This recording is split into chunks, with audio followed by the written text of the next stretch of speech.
Hello बच्चों, चलिए इस प्रश्न को देखते हैं। 1 मीटर वर्ग क्षेत्रफल की धातु की दो बड़ी प्लेटें परस्पर अभिमुख है।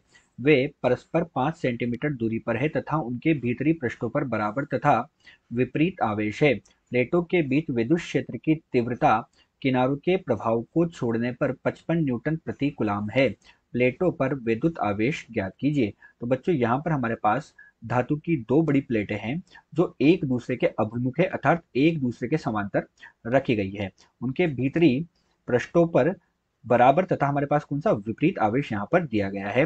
प्लेटों के बीच विद्युत क्षेत्र की तीव्रता का मान हमें दिया है और हमसे क्या पूछा है बच्चों कि उन पर विद्युत आवेश का मान क्या होगा। तो चलिए बच्चों, सर्वप्रथम हम देखते हैं मुख्य अवधारणा। तो बच्चों यहाँ पर हम धातु की दो बड़ी प्लेटें इस तरह से बना लेते हैं। हमारे पास बच्चों ये धातु की एक प्लेट है और ये धातु की दूसरी प्लेट है। माना इस प्लेट का नाम ए है और इस प्लेट का नाम हमारे पास बच्चों क्या है, बी है। अब प्रश्नानुसार हमारे पास क्या है, उनके भीतरी पृष्ठों पर बराबर तथा विपरीत आवेश है। तो बच्चों इस पर तो मान लिया हमने धनात्मक आवेश, ये हमारे पास धनात्मक आवेश हो गया। और इस पर मान लिया हमने ऋणात्मक आवेश, तो ये धनात्मक तथा ऋणात्मक आवेश हो गया। अर्थात इसका पृष्ठावेश घनत्व तो हो गया धनात्मक सिग्मा और इसका हो गया ऋणात्मक सिग्मा के बराबर हो गया। और हमसे क्या कहा गया कि प्लेटों पर विद्युत आवेश का मान हमें ज्ञात करना है। तो बच्चों हमें यहाँ पर प्रश्न में दिया गया कि प्लेटों के बीच विद्युत क्षेत्र की तीव्रता। तो बच्चों हमने प्लेटों के बीच में एक बिंदु ले लिया और प्लेट के बीच में हमारे पास बिंदु का हम क्या मानते हैं बच्चों, पी मान लेते हैं। अब बच्चों हम जानते हैं कि धनात्मक आवेश के कारण, जब हम धनात्मक आवेश लेते हैं तो उसके कारण विद्युत बल रेखाएं जो होती है बच्चों उससे दूर जाती है। अर्थात हमारे पास जो विद्युत क्षेत्र होगा प्लेट ए के कारण वो इस दिशा में होगा, इससे बी की ओर, इससे दूर की ओर। और ऋणात्मक आवेश के कारण बच्चों उसी की ओर होता है, अर्थात ई बी जो होगा वो भी इसी दिशा में होगा।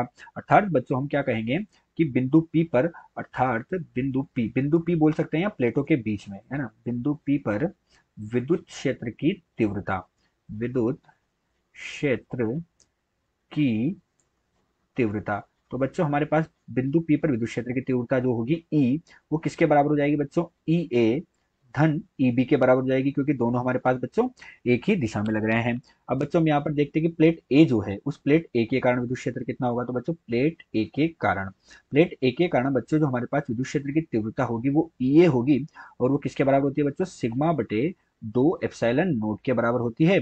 जहाँ सिग्मा बच्चों हमारे पास क्या होता है, पृष्ठ आवेश घनत्व होता है। तो ये हमारे पास पृष्ठीय आवेश घनत्व, ये हमारे पास क्या हुआ बच्चों, पृष्ठीय आवेश घनत्व। इसी प्रकार बच्चों जब हम प्लेट बी के कारण देखेंगे तो हम यहाँ पर देखते हैं प्लेट बी के कारण। तो प्लेट बी के कारण भी बच्चों हमारे पास क्या होगा, प्लेट बी के कारण जो विद्युत क्षेत्र की तीव्रता होती है वो ईबी से दर्शा देते हैं बच्चों, और वो भी सिग्मा बटे दो एप्सिलॉन नोट के बराबर होती है। अतः बच्चों जो बिंदु पी बीच में है उस पर विद्युत क्षेत्र की तीव्रता कितनी हो जाएगी, ई बराबर सिग्मा बटे दो एप्सिलॉन नोट धन सिग्मा बटे दो एप्सिलॉन नोट, अर्थात ई का मान हमारे पास कितना हो जाएगा बच्चों, सिग्मा बटे एप्सिलॉन नोट के बराबर हो जाएगा। तो बच्चों इस प्रकार हम जो इनके बीच में बिंदु होगा उस पर विद्युत क्षेत्र की तीव्रता ज्ञात करते हैं।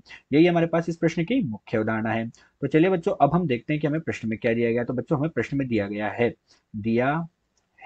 ई का मान दिया बच्चों। ई का मान हमें कितना दिया हुआ है यहाँ पर, 55 न्यूटन प्रति कुलाम के बराबर दिया गया है। तो ई का मान तो हमारे पास हो गया बच्चों 55 न्यूटन प्रति कुलाम के बराबर। ए का मान हमें दिया गया है बच्चों 1 मीटर के वर्ग के बराबर ए का मान हमें दिया गया है। और आर का मान बच्चों हमें कितना दिया गया है, आर का मान हमें 5 सेंटीमीटर, अर्थात 5 × 10⁻² मीटर के बराबर दिया गया है। तो चलिए बच्चों अब हम प्रश्न को हल करते हैं। तो यहाँ पर हम कर रहे हैं प्रश्न का हल। और प्रश्न में हमसे क्या पूछा है बच्चों, प्रश्न में हमसे पूछा गया है कि प्लेटों पर विद्युत आवेश ज्ञात कीजिए। तो बच्चों हमारे पास जो सिग्मा होता है उसका मान हम जानते हैं कि जो सिग्मा है ये हमारे पास किसके बराबर होता है बच्चों, आवेश बटे क्षेत्रफल के बराबर होता है। जहाँ क्यू हमारे पास क्या है, आवेश है, और ए हमारे पास बच्चों यहाँ पर क्षेत्रफल है। तो क्यू आवेश हो गया और ए क्षेत्रफल हो गया। तो यहाँ से बच्चों हमारे पास जो विद्युत क्षेत्र की तीव्रता है ई, उसका मान कितना हो जाएगा, विद्युत क्षेत्र की तीव्रता का मान बच्चों हमारे पास हो जाएगा क्यू बटे ए एप्सिलॉन नोट के बराबर हो जाएगा, क्यू बटे ए एप्सिलॉन नोट के बराबर हो जाएगा। तो बच्चों यहाँ से आवेश का मान क्यू बराबर ई का मान है 55 गुणा ए का मान है बच्चों 1 गुणा एप्सिलॉन नोट का मान होता है बच्चों 8.85 गुणे 10⁻12 के बराबर। अतः हमें आवेश का मान कितना प्राप्त होगा यहाँ पर, अतः हमें आवेश का मान प्राप्त हुआ 4.869 गुणे 10⁻10 कुलाम के बराबर प्राप्त होगा। 10⁻10 कुलाम, अर्थात Q बराबर 4.869 गुणे 10⁻10 कुलाम के बराबर आवेश का मान प्राप्त हुआ। आशा करते हैं दिया हुआ प्रश्न आपको समझ आया होगा। धन्यवाद।